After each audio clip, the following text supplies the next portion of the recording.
இன்னும் கொஞ்சம் சட்னி ஊற்றுங்கக்கா.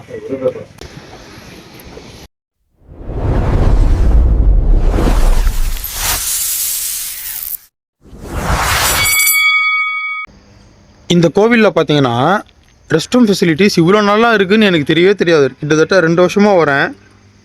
இங்கே பாருங்கள், பாத்ரூம் பரவாயில்லப்பா, நல்லா மெயின்டைன் பண்ணுறாங்க, சூப்பராக இருக்குது. காலையில் எழுந்து இந்த மாதிரி ஓப்பன் ஸ்பேஸ் பாத்ரூம்லலாம் வந்து அப்படியே குளிச்சிங்கன்னா வந்து செம்ம ரெஃப்ரெஷ்மெண்ட்டாக இருக்கும். உடம்புல இருக்கிற வலியெல்லாம் போயிடும். அதை விட பெரிய ஹைலைட் வந்து பார்த்தீங்கன்னா இந்த பச்சை தண்ணி தான்.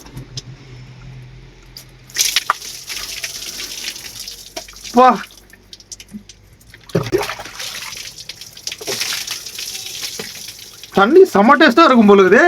கும்மம்பட்டி தண்ணியா? கோவிந்தா கோவிந்தா, எல்லாம் ஏழுமலையானோட அருள் தான்ப்பா. அப்பா, ஓகே ரைட். சூப்பராக இருக்குது இந்த கோவில். குளிச்சு முடிச்சிட்டேன். உள்ளே வந்து சிவன் கோவிலுங்க. ஆக்சுவலாக இங்கே சிவன் கோவில் இருக்குது. முன்னாடி ஆஞ்சநேயர் விநாயகர் வச்சுருக்காங்க.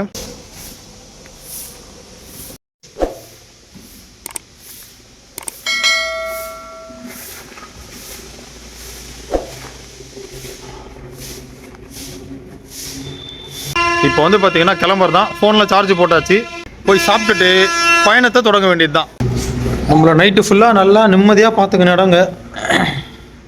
ரொம்ப சந்தோஷமாக இருக்குது. ஏழுமலையானே நல்லபடியாக கொண்டு போய் சேர்த்துருப்பா. இன்னொரு முக்கியமான விஷயங்க, நான் போன 2 வருஷமும் சொல்கிறேன், நிறைய பேர் என்ன பண்ணுறாங்கன்னா வந்து சாமிங்க எடுத்துகிட்டு வர பணத்தை வந்து ஒரே பார்சலில் போட்டு பேக்கில் வச்சிடுறாங்க. இல்லைன்னா அவங்க போட்டுன்னு இருக்க ஷர்ட் பாக்கெட்டில் இது மாதிரி மொத்த பணத்தையுமே அதில் வச்சிடுறாங்க. ஸோ அப்படி வைக்கும்போது என்ன ஆகுதுன்னா, எங்கேயாவது தவறுதெல்லாம் மறந்து விட்டு வந்துட்டாலோ இல்லை வந்து யாராவது திருடிட்டாங்கன்னா ஒன்றுமே பண்ண முடியாது. அதுக்காக தான் என்ன பண்ணணும்னா, பர்ஸில் கொஞ்சம் கேஷ் வச்சுக்கணும், பேக்கில் கொஞ்சம் கேஷ் வச்சுக்கணும், பாக்கெட்டில் கொஞ்சம் கேஷ் வச்சுக்கணும்.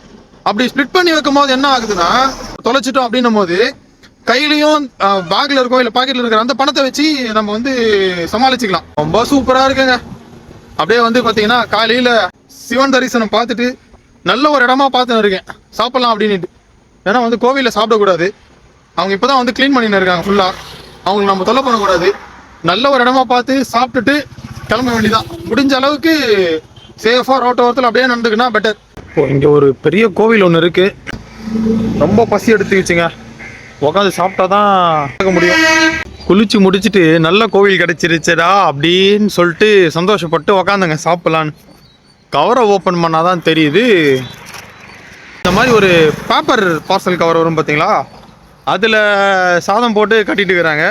ஸோ என்ன ஆச்சுன்னா, அதில் நைட்டெல்லாம் ஊறி ஊறி காலையில் ஓப்பன் பண்ணுறதுக்குள்ளே வந்து பார்த்தீங்கன்னா அந்த பேப்பர்லாம் அதாக கூட மிக்ஸ் ஆகிட்டு இருக்கு. நான் கொஞ்சம் கூட கவனிக்கவே இல்லை நீ இந்த பேப்பரில் கட்டுவாங்கன்ட்டு. ஒரு அர்ஜென்ட்டில் கட்டிட்டு இருக்கிறாங்க போல், டைம் ஆகிடுச்சேன்னு. தையாலையில் கட்டலாம், சூப்பராக இருக்கும், எதுவுமே ஆகாது. அது வச்சுட்டு அது மேலே வேணால் இது போட்டு கட்டியிருக்கலாம். ஓகே, அவ்வளோதான். இன்றைக்கி வீட்டு சாப்பாடு இல்லைன்னு ஆகிப்போச்சு. எதுக்காக வந்து நான் எடுத்துன்னு வந்தேன்னா, நீங்கள் கேட்பீங்க ஹோட்டல்லே சாப்பிட்டுக்கலாமே அப்படின்ட்டு. 4 நாள் 3 நாள் ஆகும். அது வரைக்கும் ஹோட்டல் சாப்பாடு சாப்பிட்டோன்னா வந்து வயிறு சரிப்பட்டு வராது, கெட்டு போயிடுமே அப்படின்றதுக்காக வீட்டிலேருந்து ஒரு பார்சல் புளியோகரை, ஒரு பார்சல் தயிர் சாதம் கட்டி அமிச்சாங்க. அது ஓகே ஆகிடுச்சு. சரி, சாப்பாடு நல்லா இருக்குது. பட் ஆனால் அதான் கூட வந்து அந்த அட்டையெல்லாம் மிக்ஸ் ஆகிட்டு இருக்கு. Okay fine. இதில் ஒன்றுன்னா கஷ்டப்பட்டேன். இதுக்கப்புறம் எங்கடா போகிற ஹோட்டலுக்கு அப்படின்னு பார்த்தா இங்கே ஒரு ஹோட்டல் இருக்குது. சாமி டிஃபன் இருக்குங்களா?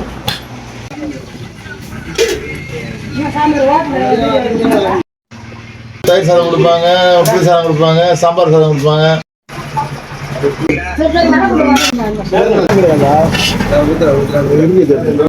இன்னும் கொஞ்சம் சட்னி ஊற்றுங்கக்கா.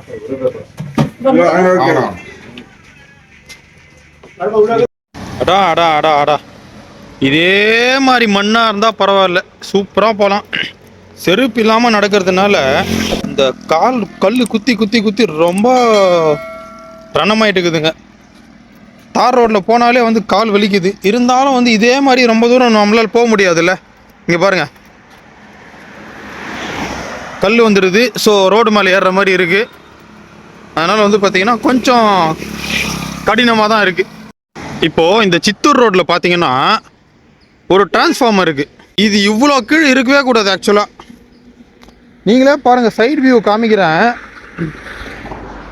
ஏங்க ஒரு ஆள் போயிட்டு அப்படியே கையில் பிடிக்கிற மாதிரி இருக்குதுங்க. இவ்வளோ ஹை வோல்டேஜாக இருக்கிற டிரான்ஸ்ஃபார்மரை அப்படியே கீழே போட்டு வச்சுக்கிறாங்க.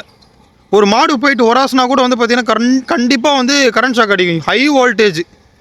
என்ன இது இவ்வளோ கேர்லெஸ்ஸாக இருக்காங்களே, முள் போட்டு வச்சுக்கிறாங்க பாருங்களேன், யாரும் போகக்கூடாதுன்னு. அடக்கடவுளே, ரொம்ப கஷ்டம்டாப்பா. இங்கே பாருங்கள், போகிற போக்கில் பார்த்தா மொத்த மலையும் காலி பண்ணிவிடுவாங்க போல இருக்குது. இது நான் சின்ன வயசுலேருந்து இந்த வழியாக போயின்னு இருக்கிறேன். ரொம்ப பெருசாக இருந்த மலை இப்போ பாதி குடஞ்சி எடுத்துட்டு இருக்கிறாங்க. அப்படி என்ன தான் பண்ணுவாங்களே தெரியல, இந்த மலைகளெல்லாம் குடஞ்சி. பாத யாத்திரையில் துணி துவைச்சி காய போகிறதுக்குலாம் சுத்தமாக டைம் இருக்காதுங்க. நடக்கும்போது இந்த மாதிரி துணி கையில் பிடிச்சிக்கிட்டோன்னா வெயிலில் அதுவாக காஞ்சிரும். அப்படியே தோல் மேலே போட்டுக்கிட்டு பேக்கில் கட்டிக்கிட்டு இப்படி துணியை காய வச்சா மட்டும்தான் துணி காயுங்க. வீடியோவை ஸ்கிப் பண்ணாமல் கடைசி வரைக்கும் பார்த்தவங்க எல்லாருக்குமே ரொம்ப தேங்க்ஸ். மறக்காமல் கமெண்ட் பண்ணுங்கள். எவ்வளோ சீக்கிரம் முடியுமோ பார்ட் 3 அப்லோட் பண்ணுறேன். தேங்க்யூ.